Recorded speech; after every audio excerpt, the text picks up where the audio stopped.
Hello and welcome to the latest installment of PSG Talking. I'm your host Ed, and on today's episode, we're talking all about PSG advancing to the semifinal of the Champions League, their next opponents, and the fallout from a former player not reaching the semifinals. And I'm guessing you can figure out who that is. But before we get started, let me thank all of you out there who have subscribed to PSG Talk Extra Time on Substack. We really appreciate your support there. Hope you enjoy the content we're putting out. If you haven't subscribed, I hope you'll consider doing that. It's $5 a month, $50 for the whole year. You get bonus podcast episodes, columns as well. So check that out. All right, joining me today will hopefully be two PSG Talk contributors. I know we've got Ethan from PSG Fan Club Boise, so let's say hi to him. Ethan, welcome in. How are you doing? Hey, I'm doing well. It's been a great week of football. How about Yes, you? I would certainly say so. Great week of football. We had the Masters on Sunday. It's been a nice little start of baseball. It's been a kind of a nice sports couple weeks here, but especially Yeah. with PSG getting to this stage is very, very exciting. hmm And I guess for everyone listening out there, we will have hopefully Marc Damon. He should be joining us here in just a bit. He is traversing the Arizona desert at the moment, hopefully staying cool. It can get hot down there. So if he can get a good connection, he can dial in. We're going to bring him in, and he's just going to join the show wherever we are. So Ethan and I, we're going to be your home base. We're going to take you through and get you started here, and then we'll bring Marc in later. So let's get to the match on Tuesday. Ethan, PSG, they traveled to Villa Park with a comfortable 3-1 lead after the first leg in Paris. Hakimi scores in the 11th minute, and then the aggregate score is 4-1, and we're thinking, all right, we're feeling good. We got this, right? Then Nuno Mendes scores, and it's 5-1 on aggregate. We're all singing, we're all dancing, and then Tielemans scores for Villa. In the second half, it's McGinn, and then they score again, all in quick succession. And all of a sudden, we're getting, 2017 remontada. Like, we're all starting to get pretty worried about that. PSG are clinging to a 1-goal lead on aggregate with a half hour to play. They hold on. PSG, they get the aggregate win, but they lose 3-2 to Villa on the night. Unbelievable game. So many storylines to talk about. Where do you want to begin with this? What storyline stands out to you? Oh, geez. Gosh. What do I want to start with?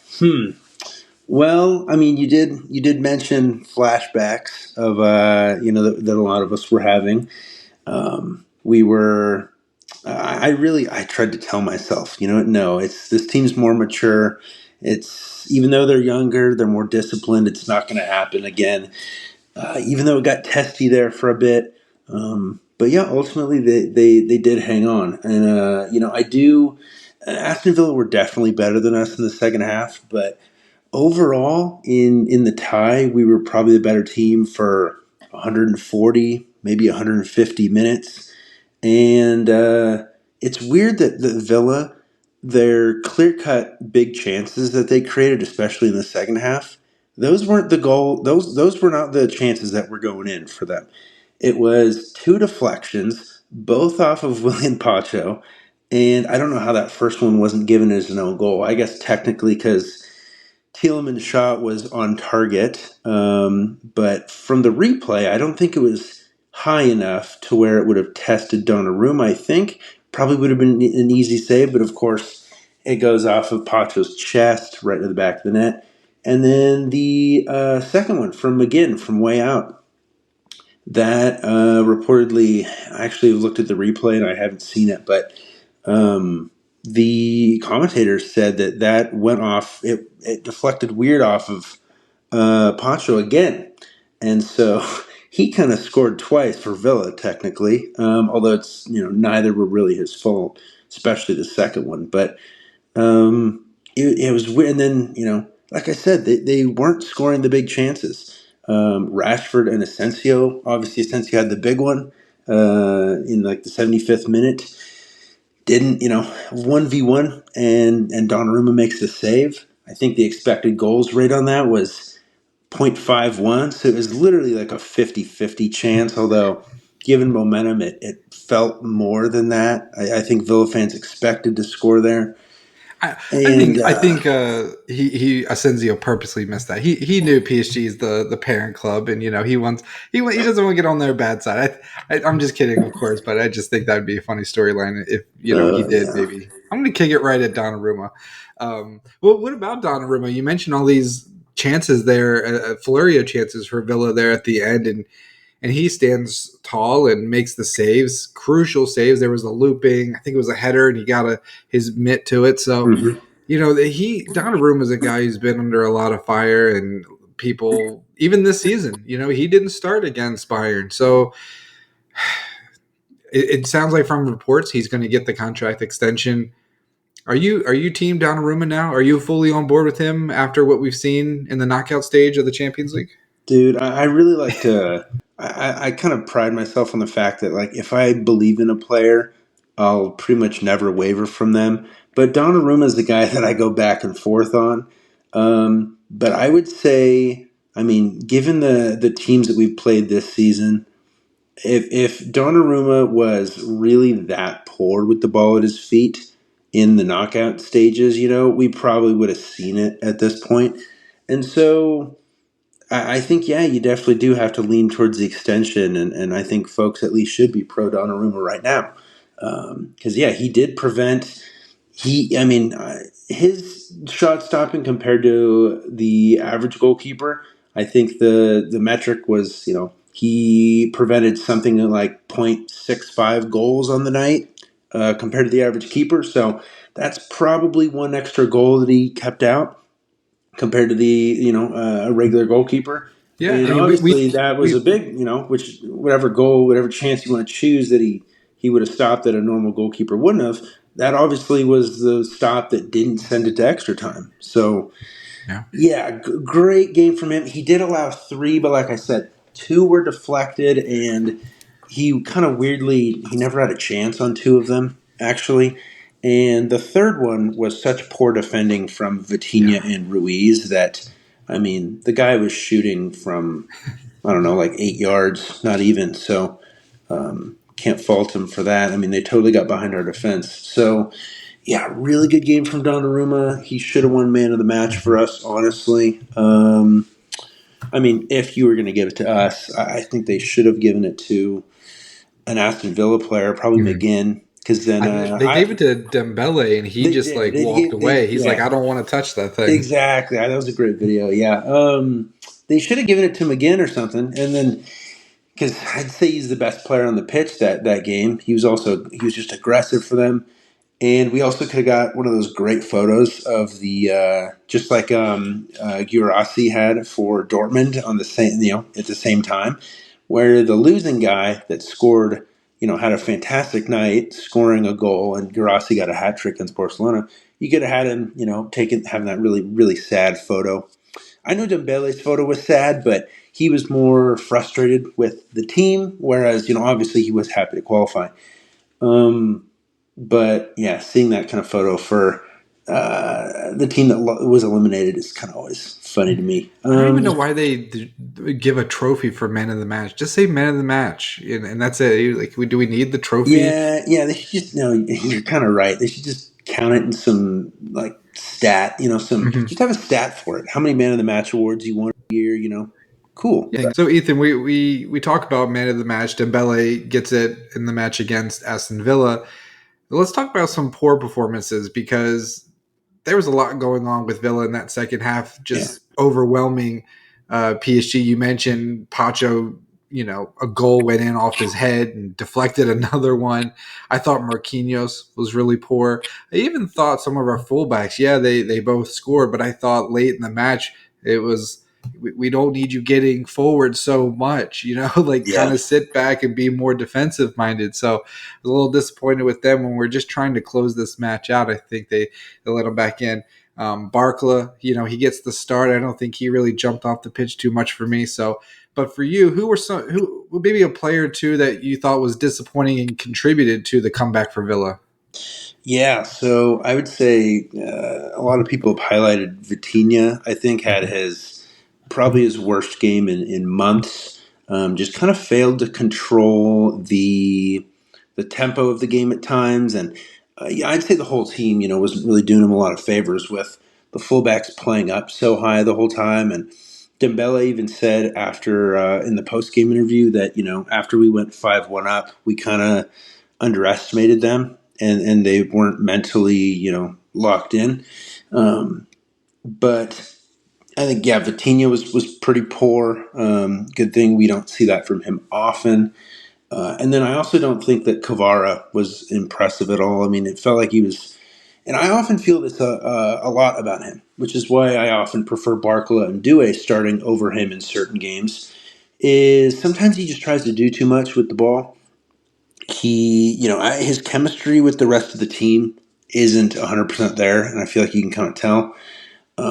But yeah, sometimes he tries to do too much with the ball, and he'll try and dribble through three guys when we've had a little frustrating spell of not getting behind the defense or even close to that, and he'll lose it, and then he kind of just kickstarts a counterattack for the other team. So that happened on their first goal of the night, I believe, and then he just didn't do a lot. So it was weird. We're usually winning because Vitinha is the guy that can set the tempo. Neves can have great progressive passes if needed, but it's usually the wingers and the fullbacks. And the wingers were and the fullbacks were only good in attack, and they were often, like you said, too far up the pitch to get back and play in defense, which I think kind of is a result of Dembele saying he underestimated him when we went up But 5-1. I guess So what I'm wondering is like, why are we even trying to play any other game? I understand it's 5-1 on aggregate, but PSG should continue to play their game. Pretend it's 0-0 or yeah, whatever it is you got to do. Like, we shouldn't try to change up too much. I mean, we also yeah, shouldn't just bomb forward, but like, let's just play our game. We were overwhelming them. I think when we yeah. tried to adjust and we got a little tight. So maybe Luis Enrique learned a little something about his team, that we just have to play our game, and if we lose, we lose. But like, we can't adjust just because we have a big lead or anything like that. Yeah, no, I'm with you. I mean, it's not like they have a huge match at the weekend to think about. We've got La Hmm. Havre Hmm. at home, and all we got to do at this point in the season in Ligue 1 is just not lose games. Yeah. Let's just go invincible. And yeah. I mean, it is weird because due to the, I mean, if you separate their goals from their big chances they didn't score, I mean, if I don't know. It's just it is a weird game because Yeah. if you look at the XG, for the whole tie, then us winning by a goal is about that's about what we deserved. But in the manner that it happened, and man, I just wish that one or two of those deflected goals hadn't gone in. I mean, it's kind of a miracle that either of them went in for Villa, so they should kind of be thankful for that. But at the same time, they should be thinking like, what the hell we got to do to score on Donnarumma on those big chances? I mean, they definitely should have scored the Asensio one. All of the others, you could definitely see Donnarumma saving it, but the Asensio one should have been a goal. But they probably shouldn't have got the two deflected ones. So honestly, they probably shouldn't have the night, 4-2 or 5-3 or something like that would have been It fair. all But levels out. It all levels out in the no, but end. What do it you honestly think? did level out in Yeah. the end. Yeah, so it's we can't be too upset because they did definitely work us in the second half. So What do you think about yeah, Luis Enrique with his substitutes? I'm looking here. Only Doué came in yeah, for Barcola. Do you think late in that second half, when they're being overwhelmed, would you have brought in a Warren Zaire-Emery, a Lucas Hernandez, even Beraldo, when you're looking at Marquinhos out there as having not a yeah. great match, or maybe replace Pacho? Like, do you think that there was a mistake there by Luis Enrique not bringing in some fresh legs? Yeah, and that's the thing. This I kind of tie this in, and I might be over exaggerating this, but I did tweet after the game. Hey, maybe we can not postpone Ligue 1 games anymore because the last two times we've done it, we've lost games, and to Dortmund last year in the second leg of the semifinals, and then yesterday we were outplayed. And I mean, I don't want us to. I would rather us play a weekend game because first off, just optics. It looks really bad if we're losing. We've lost 2 games now, the last 2 times we've done this. And it's supposed to be a perceived benefit to us, although I don't think it is. Also, it And gives me something to do on the weekend. Like, I didn't know what to do. I was like, there's no PSG game. oh yeah, It's like, oh, guys, I got to cut the grass now. yeah, for real. But yeah, I had to watch the Masters all weekend. That's right. Darn it. No, but I think like if we'd played not this last weekend, then the guys what they can look forward to is we've got a game on the weekend, and then they've got almost a full week off, and then we're back at it. But instead, we've got 3 games in the next 9 days, and then we're right back into the Champions League semifinals. So I wish that we had played on the weekend and played started all backups. If not are somehow beating us, or it's a draw and it's tight, then sub guys in at 55 minutes, 7-5 starters to make sure you get a point from that game, keep the invincible streak alive. So you're thinking there's a little bit of rust element here where they didn't play a game at the weekend and then they had to go to Villa and they're a little bit of rust on those legs for the subs, yeah, because I mean you look at Ramos has only played 18 minutes in the last 2 weeks. Or no, he's played 1 minute. Excuse me. It's Warren Zaire-Emery that's only played 18. Kang-In Lee is healthy now. He was on the bench for both of our both ties. Didn't play a minute. I mean, I know that I have a hard time believing that Beraldo has unseated Lucas Hernandez at center back in the pecking order, but Lucas Hernandez didn't play at all. And he would have been perfect for this game with the experience that he has. Either put him on for Marquinhos or Pacho, either one. Yeah, I mean, or pretty late in the game, you're thinking, Nuno, we don't need you to attack anymore. Let's put a defensive left back in. So absolutely, yeah, and I think us not having a game at the weekend, Lucho probably didn't feel totally comfortable throwing in guys for an intense 15 minutes. Given that these dudes haven't played pretty much any minutes in the last couple weeks. So yeah, I think that was an issue. So I'm really hoping for our semifinal tie, especially because we've got the Tuesday to Wednesday schedule, not Wednesday, Tuesday. It's first leg is on a Tuesday and the next one's 8 days later. Unlike this one was 6 days, the opposite. I really hope we don't reschedule that game against Strasbourg, even though that'll be a bit of that'll be our toughest domestic game of the year remaining. Well, I was in our Discord and I was saying do you think maybe there's a chance they would move that? And I think you're right. It would, for all the reasons you just explained, you get rusty and all that. But there was some Villa fans who were upset that PSG didn't have to play. They thought, well, that's why they're all well rested, and Ligue 1 does whatever they can for PSG, and it's just like how naive you are.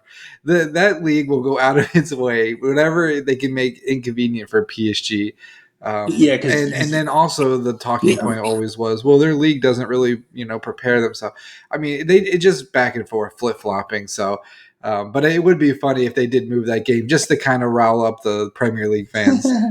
Oh my gosh, yeah, rile them up again. Yeah, the idea that Ligue 1 just it is weird because they do and they don't in a lot of ways. The referees, they definitely don't because they want to introduce parity. But then obviously the league's really dependent on PSG for the TV revenue and all that. Tuchel used to always complain they always put PSG in the prime time, late night, and he's like, we're coming back on the bus. It's late at night. He was always complaining about the scheduling. No, yeah, on away games, yeah, you're getting home at 3 or 4 a.m. Yeah, and this isn't you basically have to take the next day off. Yeah. Well, I was also this isn't like Real Madrid and La Liga where they get away with everything. They get favorable calls and all that. Not even remotely the case. Oh, we're not even near. Ethan, hold that thought. I'm going to bring in Marc Damon. He got a connection, so let's see if we can bring him in. Hey, Marc. Hey. Can you hear us? I can hear you. Can you hear me? We've got you loud and clear. Welcome in. We were just kind of wrapping up the first topic on PSG beating or advancing past Villa on aggregate. Did not beat them in that return leg. Before we get to PSG's matchup against Arsenal, do you have any just quick thoughts on the tie overall, or the match that where PSG almost threw it away?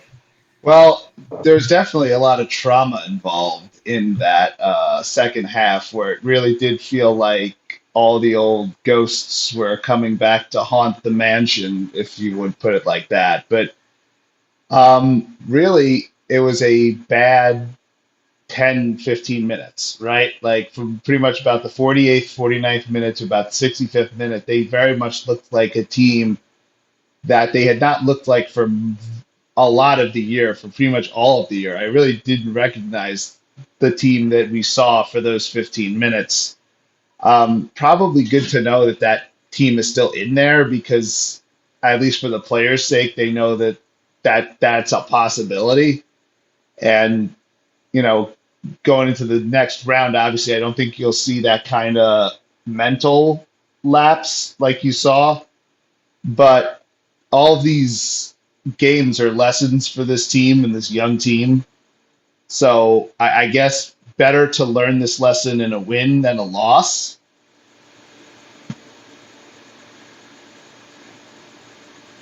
It's always good to know that you're capable of just peeing down your leg and throwing away all your hopes and dreams in a season. That's always a good Well, reminder. no, because Absolutely. Well, let's look at the.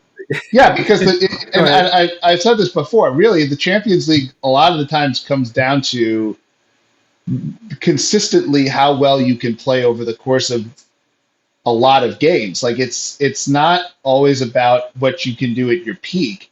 It's about not having those valleys, those really low valleys where you just play badly for long stretches of time, right? Like PSG in the first leg looked really good, and for stretches of that second leg, they looked really good, right? Like they had those two great counter goals. They did exactly what they needed to do for the first 30 minutes of the tie, and they just sort of lost their concentration. And I think they thought that Villa was just going to sort of fold after they hit him on those counters, but Villa absolutely Yeah, did I think not you're right. did not fold.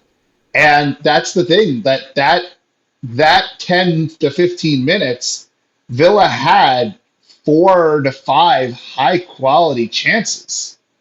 And thankfully, we have Gianluigi Donnarumma in goal and not like some, Alphonse Areola, Kevin Trapp character, or that game would have been lost. Again, you put Arnaud Tenas in there, you put Matvei Safonov in there, we lose that tie.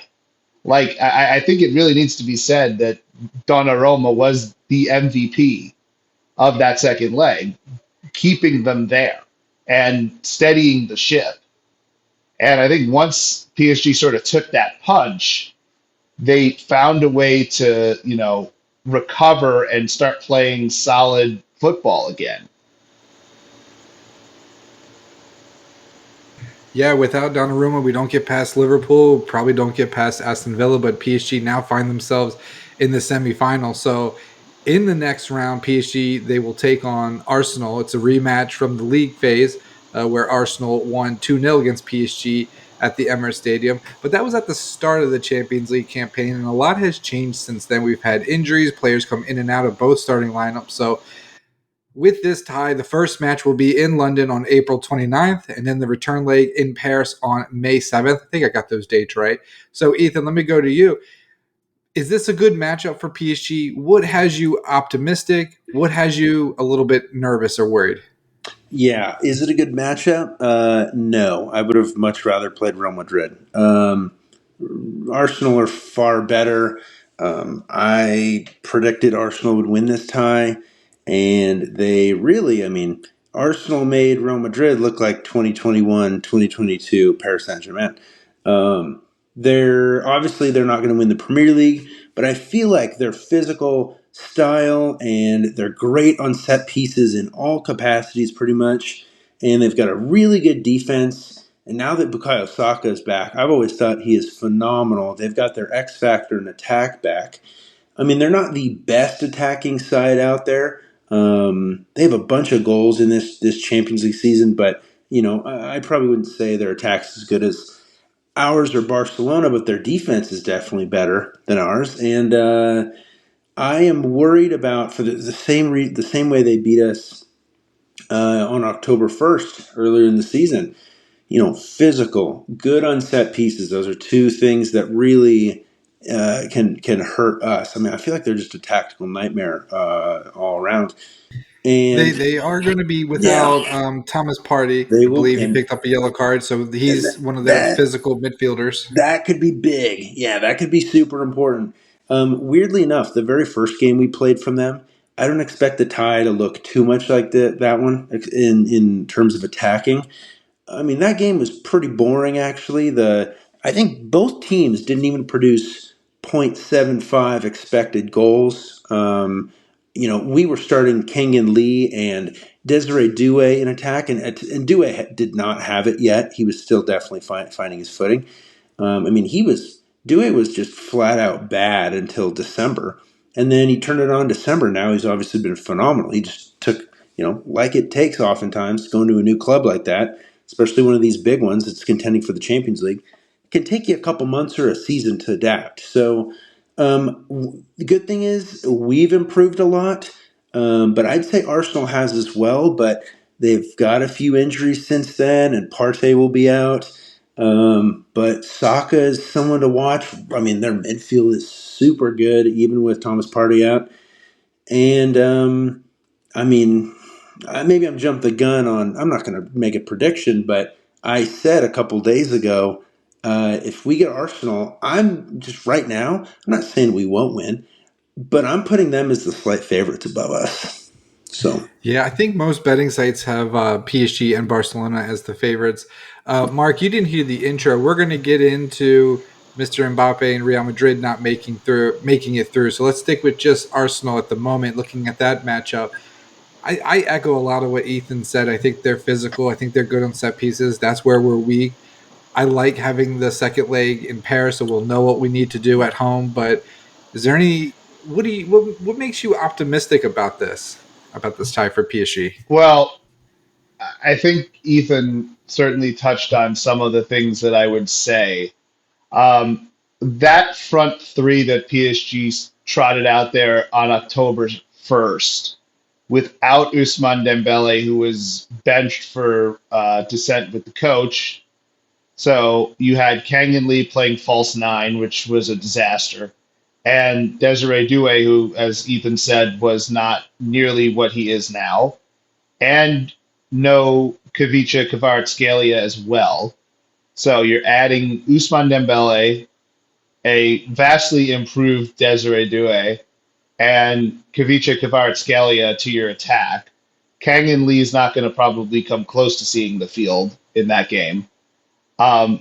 Everything else lineup wise is the same, I guess. Well, actually, in that game as well, you had Warren Zaire-Emery playing in place of Fabian Ruiz. So you're adding Fabian, who's been vastly underrated as to how important he's been to PSG's lineup over the last few months. And you're adding all of that offensive firepower. So it'll be much more difficult for Arsenal to contain PSG's attack. Not that they can't, because obviously they can. They were able to contain what Real Madrid had, although I would say PSG is a bit more of a cohesive attack that makes more sense. I think with Arsenal, and one of the reasons I sort of would rather play Arsenal is not so much the physical as much as the mental. I think having Real Madrid and Kylian Mbappé and all of that drama would have affected a young team and would have affected, I think, the mentality of that tie in a way that I'm not sure would have been advantageous to PSG. And I think with Arsenal, they can sort of focus more on the tactical side, and it really isn't there isn't a mental edge to this that they have to conquer. if that makes sense. And I No, that makes total sense, and I think. Well, I was just going to say to your point about just having the mental state, they're not going to go into this tie as favorites. Maybe close, but I think Arsenal are going to be the favorites in this one, especially given PSG almost threw that game yeah. against Villa. PSG are not going to go into this game with a ton of praise and people kind of blowing their heads up a bit, Well, you I know? mean, we've already gotten to that point where a lot of people were saying PSG are the best team in Europe, which I don't think I ever bought into that level of uh, glazing, as the kids would say. I think that PSG are one of the best teams in Europe, but right now the Champions League is completely wide open. You can make a case for any of those four teams to win it, and you can make a convincing case for them. And it really is going to be just sort of who shows up and plays their best on that given day, over those two legs, who's going to qualify. I mean, Barcelona and Inter is a heck of a tie. I mean, that's a real styles matchup that will be interesting to see which style sort of comes out, on top.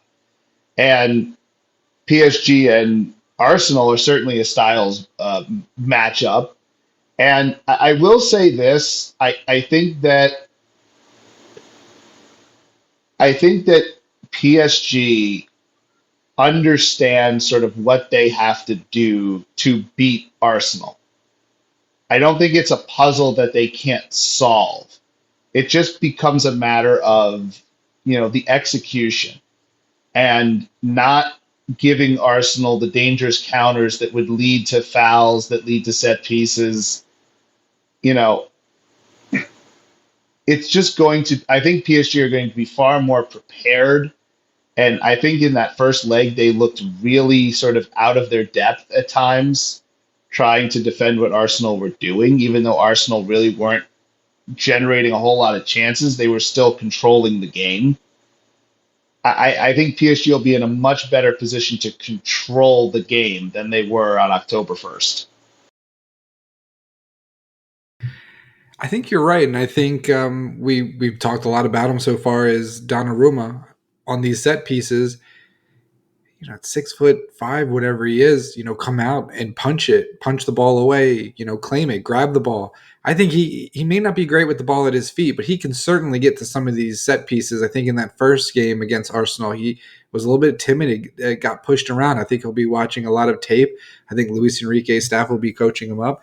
I think he has to be better. I think he will be better if he can limit a couple of those opportunities. So that's what has me a little bit optimistic is that Donnarumma is in good form right now. We won't get predictions because PSG have got, what is it? They've got Le Havre at home, Yeah, three. away at Nantes, and then home against Nice before they play Arsenal. So a lot can change between now and then. But either one of you final thoughts on the Arsenal matchup before we go to the final topic here? Don't think so. I'll take that as a no. All right, let's talk a little bit about Real Madrid. Um, I feel like they've got a very high profile player who left PSG. He left to go win the Champions League, despite what he may say, and Kylian Mbappé. And now, like us, he's going to watch PSG on his sofa. He's going to watch PSG on television. And so, I guess let's start there. Actually, Ethan, do you think Mbappé is going to watch PSG? And if so, do you think he's rooting against him? Oh, I'm so glad you asked that because I was gonna ask you guys that if you didn't. If Is he you're gonna? Mbappe, do you watch PSG Arsenal? There's still the dispute about the possible 50 mil we might owe him, may or may not owe him. So I'm gonna guess no. I'm gonna guess he's not gonna watch. If he is, he's definitely not gonna post about it like Erling Haaland did on Tuesday. Because I don't know if you guys saw, but Holland was watching our game when we went at 5-1 on Yeah, aggregate. He yeah, said, so good, PSG. Is he gonna so want us to good. win? Ooh, that's so tough. There's Ooh. zero chance he wants PSG to win. Just say it. There's no chance. No, First of all, I think there's maybe like a 10% chance he watches, but there's no question there's 0% he wants PSG to win. yeah, he probably wants an Arsenal Inter final because he doesn't want his favorite club in the world's rivals to be in the Champions League final either. So Yeah, he probably wants an Arsenal-Inter final. Yeah, you're probably right. Mark, what do you think? Is Mbappe watching this one, and is he rooting for PSG? Is he rooting for his friend Dembele and his good friend Hakimi? Well, since I since I took a break from my vacation to come on here, and I really did take that break for this really specific reason because I feel like this is a moment where we should all just be happy, right? This is, I don't think I'm going to feel this way forever. I think at some point, you know, I think at some point Kylian will win the Champions League with Real Madrid, and I won't be like super bummed about it or anything. But this is sort of like LeBron James in 2011 when he left Cleveland to go to Miami and then lost in that series to the Dallas Mavericks and didn't get his championship the first year. Just something about that was just weirdly satisfying. And I think this is just for a PSG fan. This is just very satisfying in a lot of ways. And I think the most important way that it's satisfying is that it puts to bed this sort of, you know, bunk kind of theory that Kylian Mbappe was being held back at PSG, and that the only reason Kylian wasn't winning the Champions League and dominating the sport was because he was at a small, because he was at a club that was beneath his caliber of skill. And if only he were on a team with all world players like himself, it would be an easy road to the Champions League, and he'd fulfill his destiny and he'd complete football, and he'd, put himself in the, conversation of greatest footballer of his generation. Like that was the case that was the whole case of the thing, right? That was the whole theory of the case, that PSG was holding him back. And right now, I think you maybe can say that Kylian Mbappe might have been holding PSG back. I mean, is that so crazy to think right now? I think that's, I think that's I think that's it's a fair. fairly reasonable point, and I think it sort of proves that We have plenty of evidence. we sure do, and I think it makes the point that Kylian, as great as he is, as great of a goal scorer and as great of a sort of game changing, you know, trump card that he is as a footballer, there are still flaws in his game. And I think what the Real Madrid contingency have learned, which is I think something that the sort of hardcore PSG fan that follows the team every week already understood, which is that Kylian Mbappe really only works if the whole shooting match is built around him, right? Like you need to put specific players around him in a specific scheme to have him succeed. And just to think that he could be thrown into a team of superstars and he's just going to magically adapt to what Real Madrid are doing was proven false. Like, Florentino is going to have to learn. I actually hope that he never learns this lesson, but he has to learn that if you're going to be in the Kylian Mbappe business, you have to be fully in that business. Like, in reality, you're probably going to have to sell Vinicius to make this work. Like, if you really want to make this work, they're probably going to have to sell Vinicius and get the rest of the spine of their team to be up to snuff. Because that Real Madrid team that I watched on the plane today Yeah. was bad. They were 2021-22 PSG. They were a team of superstars that had no spine, that had no midfield engine, that every time they turned the ball over, it looked like they were going to give up a goal. They were complaining with the refs. They were falling down in the box. They had nothing, right? They had nothing, no answer for what Arsenal were doing. Yeah. And it's satisfying to see that, maybe this whole idea that PSG was this place where superstars go to die, where no one can win, where there's no pedigree or whatever the hell you want to talk about. There's no championship pedigree or whatever.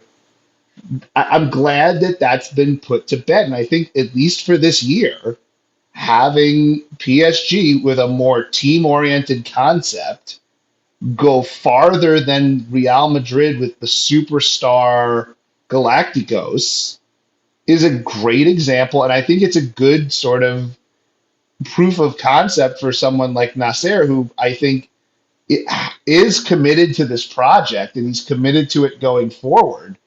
But if there was any doubt, I hope that this sort of experience has sort of proven that this works. And, to sort of even spin this further, I'm hoping that,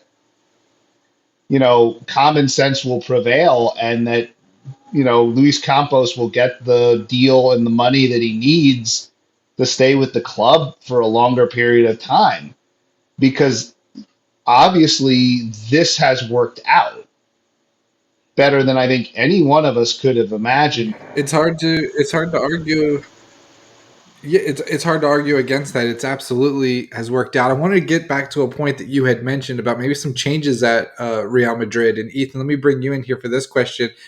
Mark was saying Vinicius Jr., maybe he's got to go. So this summer, if you're PSG, do you leak something to your contacts in the media? Do you throw a bid out there and just kind of unsettle them a little bit? Do you play that game that Real Madrid does often? If you're PSG this summer, what do you think about that? Yeah, good question. I would not bid. Don't even involve yourself. Just kind of make it we're above that kind of a thing. That's what I would do if I were them. I wouldn't even. I wouldn't bid for Vinicius. I would. I like how well. I mean, PSG's social media and the ultras. They probably have a. They're instructed to not rag on Mbappe, but our social media and like the presence of the team has been. I mean, from what we've seen, has been pretty professional so far the last couple days. One thing I do want to touch on that Mark said, well, a couple things, and I'll go quick, is one thing I do love that Florentino Perez has now experienced what it's like to be Nasser Al-Khelaifi for a year, and he's probably not loving his life right now. And it's like, hey, buddy, this is it's a little tougher managing Mbappe than you thought, huh? So I think that's funny, and I do agree. He's definitely going to win the Champions League at Real Madrid at some point.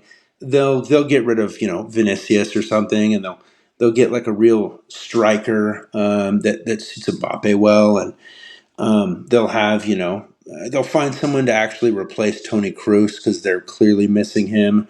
But what I do want to point out on as well, just two more things, is how a lot of my Real Madrid buddies, they kind of, I was joking to them like, yeah, hey, nice guys, really, really good stuff from Mbappe.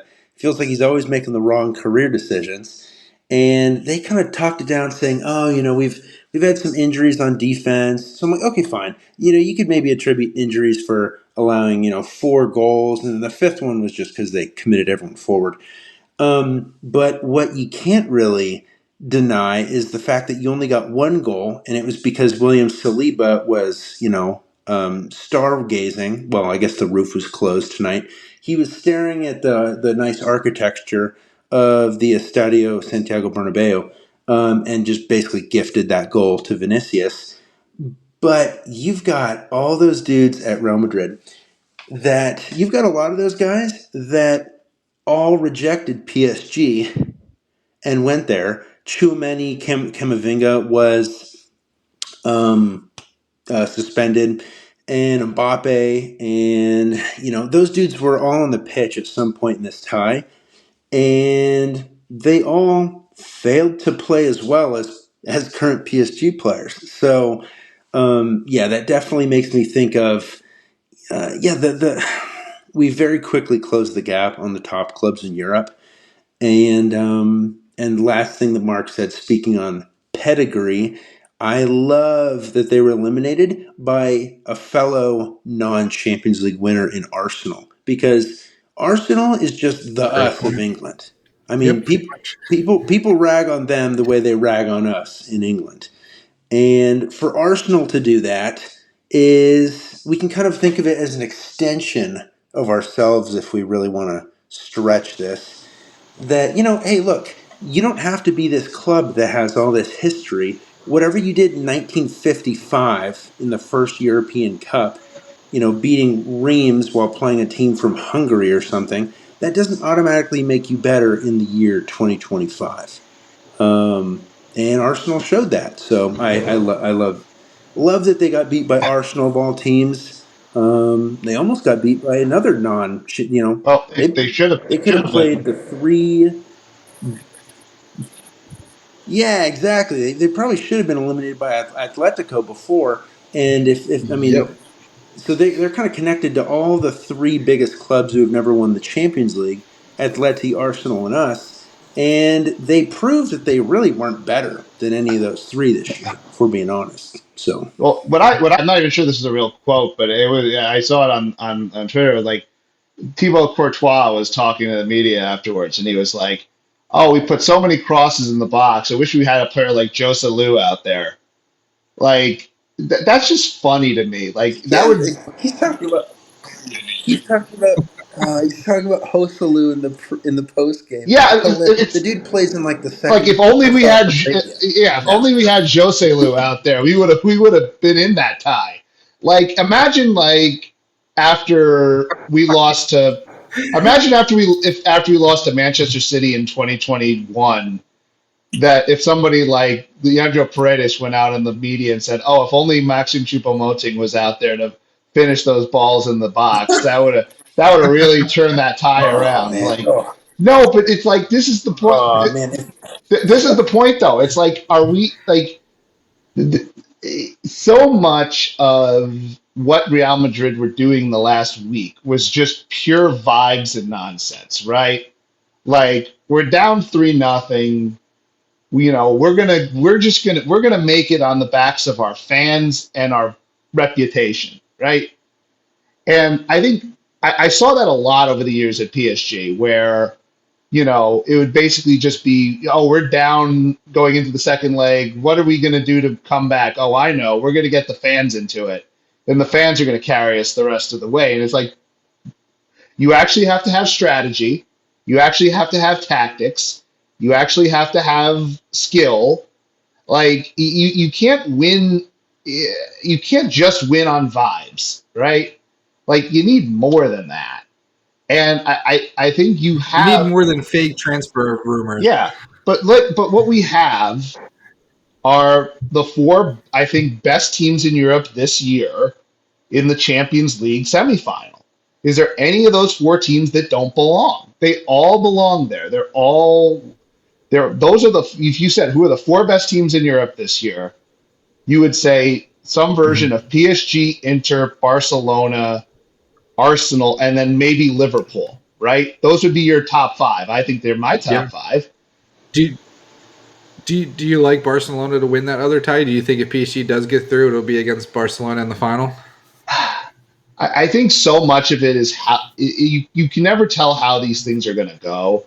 If Barcelona can break them open early and get ahead, I think Inter will struggle to come back. I think they got a few sort of nice set piece goals in that game against Bayern, but I thought Bayern outplayed them in that second leg.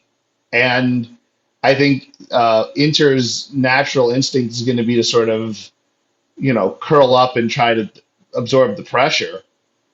But it'll work if you can hold Barcelona down and Inter get a couple early goals in the tie. But if Bayern get a 2-goal edge at some point, this might not be, Inter might not have the horses to really make that comeback. But we've seen weirder things happen. I mean, I think Barcelona should advance out of that, but I'm not really sure about it. And I think honestly, PSG should advance past Arsenal, but I'm not really confident about that Mhm. either. That's another kind of 50-50 thing. Any final thoughts before we get out of here?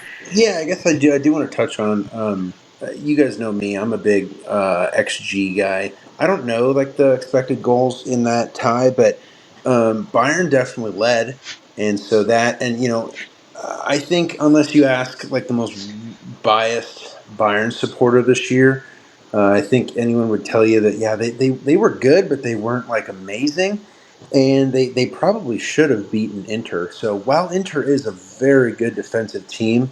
Um, yeah, I think Barcelona, even with their lack of experience, because they're about as young as we are. We're about the two. I mean, that's why a final between us and them would be so cool.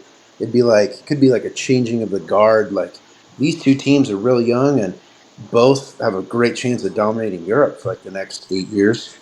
And that's But why, I to think we'll Mark's go for earlier them. point, both of you guys seem to have just assumed that Real Madrid would win another Champions League in the very near future for Mbappe. But he's going to be what 27 in December, so he'll be 27 before he can even win a Ballon d'Or or a Champions League. You look in his own league with Barcelona, Lamine Yamal, like he's not, he's getting better and better. You've got PSG; these other teams are going to retool and I don't know. I don't know if it's a given that Mbappe is going to win. If they don't figure this thing out, I mean, how many years were PSG at it? Well, Since 2017 when he arrived. I don't know if it's a guarantee that they're going to win another one soon. does it make any of you guys feel old that Kylian Mbappe is closer to 30 than he is to 20? Do you like the thing was like, oh, he won the World Cup, but he's only 19. But that's getting further and further in the rearview mirror. Yeah. He didn't win the Euros, and for a player like him, age is not his best friend. He relies on his speed. I don't I know. think he'll I get. just don't know. You know what? And maybe you know what? Maybe he has to go back to PSG to do it. I don't know. Ooh, Maybe he's got to. okay. I'm not. I'm just saying. I'm just saying. Maybe at the end of his career, he needs to come back and be like the 11th guy on the bench and get it that way. You know. That's Hmm? funny. I think he'll stay at Madrid for probably at least 6 years. And so I do think, yeah, he'll probably get one at some point. But, Yeah. and let's be honest, the way that everyone talked about this Real Madrid team over the off season last summer, if they only get like one or even two from like 7 years of Mbappe, honestly, with their budget and their just quote unquote aura and their history, as if that wins football games in 2025. Only one or two Champions Leagues. I'd say anything. I mean, if they don't even win two with him, then huge failure. Well, we're not going to have to worry about that Yeah. because I said on the last show, PSG are going to win the Champions League. Dembele is going to win the Ballon d'Or, and he's going to have to Oh yeah. retire. Oh yeah. You know. Well, Oh yeah. I It's just want to you know. say because sorry. I just want to say because I wasn't here at the start. And I'm not. I'm sure this was mentioned, but I just want to mention it because I think it's going to the being in the semifinals of the Champions League 4 of the last 6 years is an absolutely amazing accomplishment. Like that is a really not a lot of teams can say that they have been that good for that long, right? Like I mean, you're talking Yeah. Bayern, Real Madrid, Barcelona haven't been to the semifinal since 2019. So this is their first semifinal since 2019, which sounds almost Yeah. unbelievable to think about, but it's true. Liverpool doesn't have that kind of record. Um, Arsenal don't have that kind of record.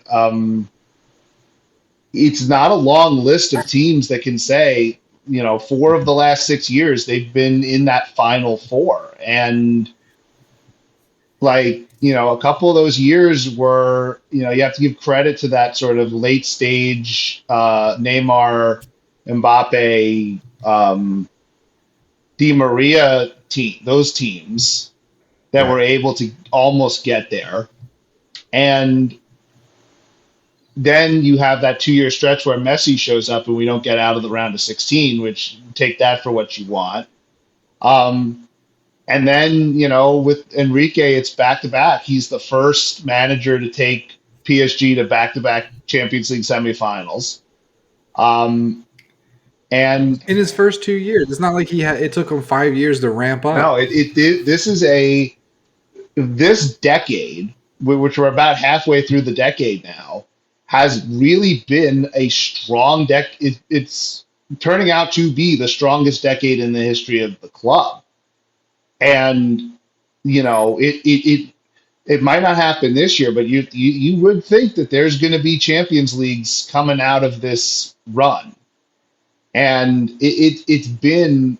I mean, and I think it's finally that worm has turned after all those years of PSG, maybe rightfully being underestimated and maybe looked down upon for, some of the recruitment policies and how the teams were constructed. But I think people are finally sort of, come to the realization that PSG are a real team. They're not a mirage. They're not a sort of a phony vanity project held up by foreign money.